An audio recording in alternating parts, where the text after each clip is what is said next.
Good morning, everyone. Good morning over here on Periscope. Good morning. My name is Cassandra Williams of Cassandra Williams Enterprise, and I am your victory coach. And we are here for the morning tea. What do? I help wives, busy professional women, kingdom leaders build the life that they've always dreamed of and live there. In John 10:10, God said, I came that you might have life and that you might have it more abundantly. And that word abundantly means to the full till it overflows. But sometimes we find that there are things in our life that keeps us from living that in that place of overflow, that we would rather be in chaos. We would rather, go back to the norm. We would rather go back to those things that are comfortable to us, even if they're not good for us, right? And so we come out here and we get a little teaching. At the end of this teaching, I want you to feel equipped. I want you to feel empowered. I want you to feel encouraged. And I want you to be educated so that you can act. You can take the appropriate steps in your own life. It's not just enough for me to come out here and give you good morning, Katina. It's not just enough for me to come out here and tell you my story and you not be able to apply it, you not be able to take the tools and the techniques to impact your own life, right? Because I don't want you to be right here in this space. I don't want you to be in this place next year, this time. I want you to be in a better place. I want you to be a better version of yourself. Every day that I wake up with breath in my body, I want it to be a better day, right? And so we have been talking about, good morning, mommy. Thanks for coming in. Um, we've been talking about remember the vow, remember your vow. Last week we were talking about remembering your vow, and we learned that a vow is a solemn promise to do a specified thing, to do something. I'm going to lose weight. um i'm going to I'm going to make $1 million. I'm going to help my children will be X, Y, and Z. I will save this amount of money for my children to go to school and have for their education. That's a vow. Then some of us also made vows. I won't ever let anybody hurt me again. I won't ever be in that place or that state again. I won't ever go back to that church again. I won't. That's a vow. That's a solemn vow, okay? And who do we make vows to? We make vows to God, vows to ourselves, and we make vows to others. We have to keep our word. We have to let our yes be yes, our no's be no, okay? If you can't do it, just say you can't do it, right? So, for a lot of my life, I was a chameleon, okay? And what does that mean? Coach, what does a chameleon do? A chameleon blends in. When they feel afraid, their skin blends into wherever they are, right? So I became whatever people needed me to become. I didn't really have my own personality. I just kind of did what needed to be done to fly under the radar and to stay out of trouble. I was one of those kids that I didn't want to get into trouble. Not that I didn't do things, okay, but I just didn't want to get in trouble. So I kind of tried to stay right under the radar, didn't really draw attention to myself if I could help it. And I became what people needed me to become. If you needed a friend, I was a friend. If you needed the confidant, I was a confidant. If you needed someone to fight for you, I fought for you. Whatever it was you needed, I did that thing, right? And I guess around the age of 40, I found me, right? I found myself and I really had to take a look at what do I need? What do I want? What are those things that are best for me? Because what's best for me may not be best for everybody else. Okay? When you start to really take care of yourself and really get yourself in a good place, you may have to learn to say no to some people and they may not like that. You may have to bring some people into your situation and they may not like that. They're not used to having to do X, Y, and Z. So they're sitting there like, what's wrong with you? And you're like, nothing's wrong with me. But you get to a point where you can't carry it all. You can't carry the weight of the world on your shoulders, right? But deep down within each of us, I think over the next few weeks, we're going to do relationships 2.0, right? And today we're going to talk about one of the things that we bring into our relationships. Everybody has it. Everybody has it at varying degrees, right? But everybody has a fight or a flight response. Some of you are all fight, some of you are all flight.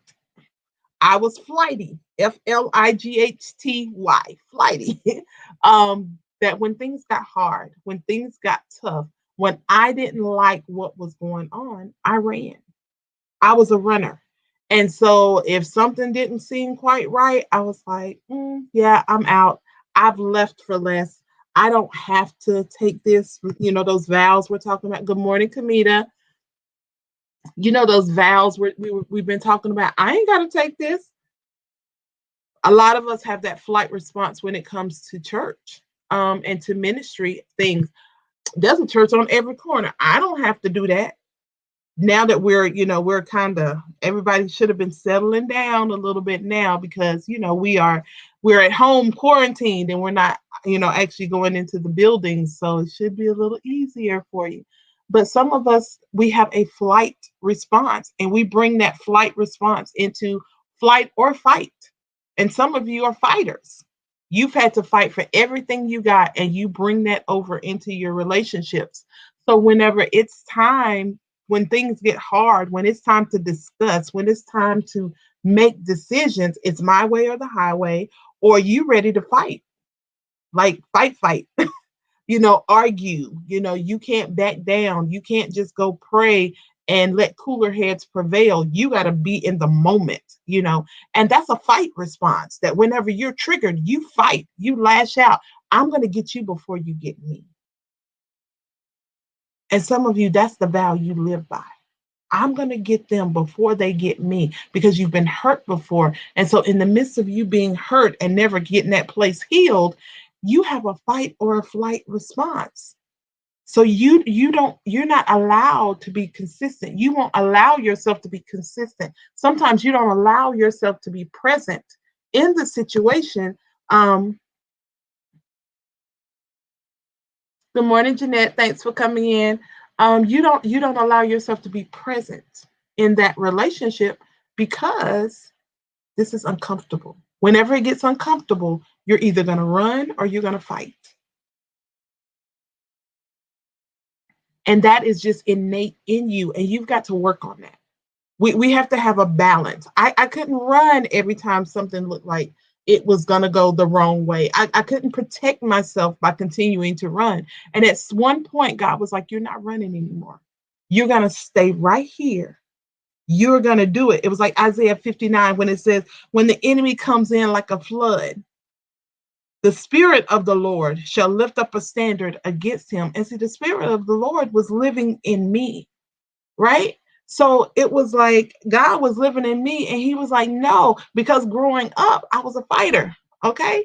I kind of say to myself, but if I ever got mad enough, and some of y'all, that's the way y'all are. Y'all are like me. If you ever get bad enough, thank God for Jesus. Okay. But here's the thing, that fight, God wants to use that. It's not a bad thing. My fight response is not a bad thing. It just has to be controlled. It has to be covered under the blood. It has to be directed at the right person, at the right thing, at the enemy, not at my husband, not at my children, not at my family, not at my coworkers, not at me. My fight response has to be in the right direction. And I have to know when to run. When it's time, and when I run, I don't turn and run. I just have to know when it's time to stand still and let God fight my battles. Because here's the thing, that one quote says, "A dog won't bark at a parked car." So sometimes, y'all, you're running from things that's making a lot of noise, when you really should be moving forward, continuing in that very vein. Just because people don't understand, just because people are coming against you, just because they're not standing with you, does not mean you're supposed to run from it. Doesn't mean you're supposed to put it down. Doesn't mean you're not supposed to walk in it. That's not what that means. And good morning, everyone over here on Facebook and Periscope. We're talking about your fight or fight response. Because First Peter 5:8 says the enemy walks around like a roaring lion. And when a lion roars, he roars to paralyze his prey. So when the lion roars, everything stops. So some of y'all have a fight response because that's how you control everything. That's how you get people to leave you alone. Or that's how you get, you get your way. It's like, oh, fine, I'll just give you what you want. And you're walking around like like that roaring lion.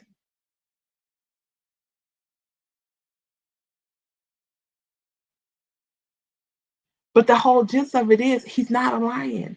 And some of you in your relationships, he's walking around or she's walking around like a roaring lion. Can I tell you that sometimes that's just a hurt little boy or a hurt little girl that does not know how to use their words?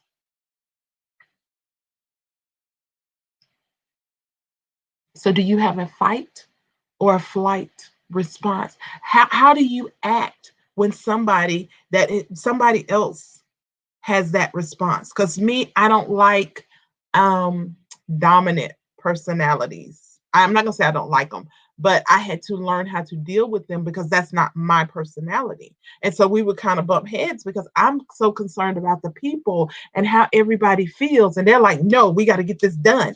And I want this and I want it now. And I'm like, no, we're not gonna.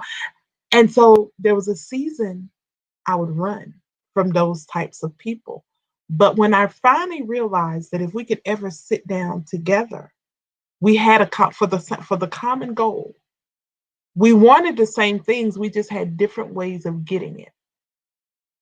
And if we sat down together, talked it through, instead of running, instead of fighting, we had a conversation, we would realize that what I brought to the table, what they brought to the table, when we put it together, that was the better plan. Mine wasn't the answer, theirs wasn't the answer, but together we could make something special happen, right? So I want you to really think about, do you have a fight response or do you have a flight response? And some of us, we have a flight. We run from everything. And you're so busy running, and then you're mad because you're saying nobody loves me, nobody cares about me, nobody supports me. They can't find you. You running from here, there, yonder. You're not consistent. Remember, we talk about being consistent here a lot, that you've got to be consistent. You've got to be present in your life. I can come out here and I can tell you about the morning tea. I can give you this teaching. You can feel like, oh my God, I feel like $1,000,000 when I get off of this live. But if you never apply it, if you never look and say, how do I respond to trouble? How do I respond to the storms of life? How do I respond to these things that are coming at me? Because how I respond may determine what's really going on, because if you're running, everybody expects you to run. So nobody is depending on you. I got the answer. I know what to do. But when it gets hard, when it gets tough, you get ghost. Your flight response. Sometimes, y'all, at some point, there are things that are worth fighting for. And I'm not saying that you have to physically fist fight.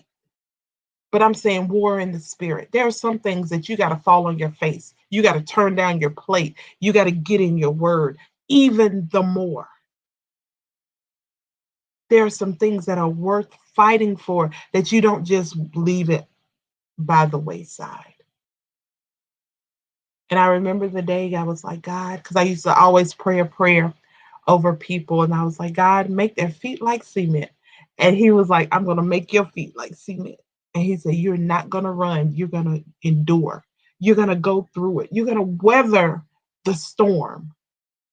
Because he was like, you're going to go through it. Because when God tells you you're going to go through something, that means you make it to the other side. Some things you feel like, God, I'm going to die in this. And God's like, no, you're not. But I need you to go through it because he needs to show you what you're made of. On the other side of that, when I stopped running, I understood the strength that God had put inside of me and that my fight was okay. That it was okay to stand my ground. It was okay to fight for my family. It was okay. Good morning, Brother Michael. It was okay for me to fight for my ministry. It was okay for me not to roll over and play dead. It was okay. But I had to go through some things. I had to stop running. I had to turn around. And sometimes, y'all, I had to face this girl right here that's looking at you. My battle was not with my husband. My battle was not with my son. My battle was not even with the enemy, was the inner me. My battle was with me. I was so busy running from me that I couldn't deal with everybody else. Because every time I came back to deal with this situation, you know who was staring at me? Me. So it wasn't them, it was me. So do you have a fight or a flight response? I want you to really look at that because we're going to build daily. We're going to build. When we come out here, we're going to build on that. When the enemy comes in like a flood, when things are so overwhelming over these last 3 months, what has been your response? Have you wanted to stick your head in the sand and hide? Or have you just kind of been like, you know what? Enough is enough. I made the best of the situation. Are you murmuring and complaining or are you strategizing? See, fighters strategize. Those people that have a flight response, they go hide and let somebody else do the work. And then they come back when it's all done. Right? And so some of us, that's how we do in our relationships. We go hide until it's all over and we don't say anything. And then we're mad. And mm-mm. Do you have a flight or a fight response? I want you to identify that today. What is your response to the roaring lion? What is your response? Is it a flight or a fight? Do you defend yourself? Do you feel like you have to say something every single time? Or do you just run away and cower in the corner and don't say a word? Okay. So that's what I have for you today. Thank you so much for coming in this morning to this morning tea. My name is Cassandra Williams. You can connect with me at www.thecassandrawilliams.com. You can learn everything there is to know about this girl right here. Not everything, but a lot. My books are there, coaching programs. I have a very special announcement for you guys since we've been talking about um, remembering the vow. The month of August, the whole month of August, we are going to be doing on every Monday night at 8 p.m. We are going to talk about when the vow is tested. If you want to be a part of that conversation, it's bit.ly/vow test, VOWTEST. And we are going to have conversations. We're going to have real people, real stories, honest and transparent conversation about when things happen in your life. How do you respond? Do you have a flight response? Do you have a fight response? Do you what do you do? What do you do when you stood before God and said, until death do us part, and he died? What do you do? So this event is for widows, it's for wives, widows, single ladies, complicated, separated, divorced. We're going to have real conversation. We're going to have a Zoom call where the ladies are going to present their stories, present the information, however God leads them to come before us. And then we're going to take it offline and we're going to have real conversation, a discussion about it for the week, because I don't want it to be, Coach, why is it going to take us a month? Because we're going to do one section a week, because I don't want you to, so many times we become information hoarders that we get information and we forget this point. By the time the next person comes, you've forgotten what you needed to work on from the last person. So we're going to give you 1 week to digest, to consume the information and to apply it to your life. And then we'll give you the next step. We'll give you another situation, because you know what, Coach, I may not, you don't need it right now. But can I tell you, if you keep on living, that's what the old people used to say, keep on living, baby. You'll need it. So I want you to have it. And so that is bit.ly/vow test. If you know someone that needs to be in the room, pass the information on to them. Enrollment is open today. We are open and we are ready to serve you. It starts August the 3rd. It goes through August the 31st, 5 weeks. You get 5 different speakers, 5 different topics. When the vow is tested, because your vow will be tested. Coach, I'm not married. When your vow is tested, you've made a vow to your job, you've made a vow to yourself. What about when your vow to God is tested? Yeah. When you say, for God, for you I live, for you I die, and something happens. And you have to stand in that. Though he slay me, yet I'll trust him. Oh, it happens. It happens. So when the vow is tested starts in August, but you have to register. You have to get in the room. So pass it on. The flyers will be going up today. Actually, right after we get off of this broadcast again, that is bit.ly/vow test. Or you can go to my website, www.thecassandrawilliams.com, for more information. You can also email me, info@thecassandrawilliams.com, if you need more information on when the vow is tested. But for today, your homework, do you have a fight or a flight response? When the enemy comes in like a flood, do you lift up a standard or do you run and hide? I hope something was said this morning that you feel equipped, you feel empowered, you feel encouraged, and you feel educated to act, that you have what you need to make a decision today to make your life better than it was on yesterday. So have an amazing day, everybody. I will see you guys tomorrow at 6:30. Be blessed.